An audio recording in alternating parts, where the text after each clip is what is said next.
Hi all, and welcome back to another installment of Why Math Why? A place where math geeks and people that detest math alike can hopefully enjoy some videos behind the complexities and the simplicities of math. So, area equals pi r squared. Thought that was perfect for a Pi Day example. Today is Pi Day. Happy Pi Day, peeps. Area equals pi r squared. It's a formula that we know and love. It finds the area of a circle. So just to review it real quickly, you have a circle. You have a radius in that circle, r. Let's pretend that radius is 4, let's say. All right, well, then the area of that circle is going to be pi, which is a number 3.14159, and so on and so forth, times 4 squared, right, which is just going to be 16 times pi. All right, so that's how to find the area of a circle. But where does this formula come from? Pi r squared, where does it come from? I'm going to show you. And it's pretty cool. So if you look at it, a little proof for it, if I split up a circle, right, so, and basically cut into pizza slices and organize the pizza slices, like so. All right, so here I've got 6 slices. Where did that come from? Let's say you have a circle, my terribly drawn circle, and you cut it into 6 slices. Wow, it looks like a first grader drew that. Okay, so you've got the radius of the circle right here is this length right there. That's this right here. And you cut it into those pieces. Now, what that means is you have half of the circumference of the circle down here. Circumference is the distance around, and half of the circumference up here. Okay, so the circumference of a circle is 2 pi times r. And the reason for that is a video for another day. So that means that the top part here is half of this length right here. Well, what's half of 2 pi r?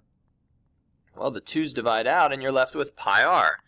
Okay, so we've established that this length up here from half of the circle is pi r, and that length is r. Now, here comes the magical part. We're going to split each of these, what are called sectors, those pizza slice-looking things. We're going to split them into many, many tiny slices. And as you split them into tinier and tinier slices, so like slice them like this, like that, into many, many, many, many, many tiny slices like this, you basically end up with something that flattens out. Yeah, that's flat. You end up with, let's try that again, something that flattens out like this to a rectangle, right? So all of those slices end up flattening out the smaller those pieces get. So here are those pieces, and if they're made very, very, very small, right, here are all the pieces. I'll draw them zigzagging like this. All of those pieces get smaller and smaller and smaller. The smaller you cut them, the flatter that arc becomes, right? Because something that's curved, if you take a really, really tiny piece, gets flatter and flatter until finally these pieces are so small, they form a rectangle.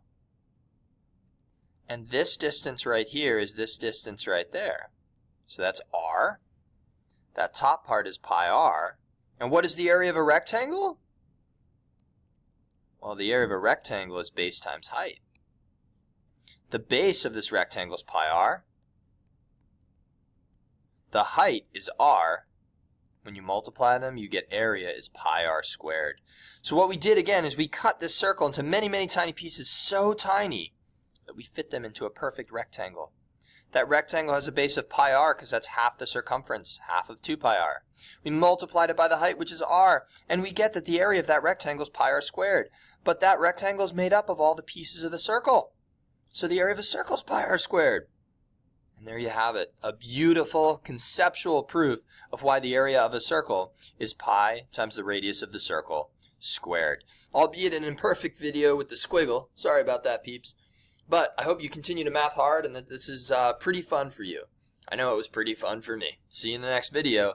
Peace, math peeps.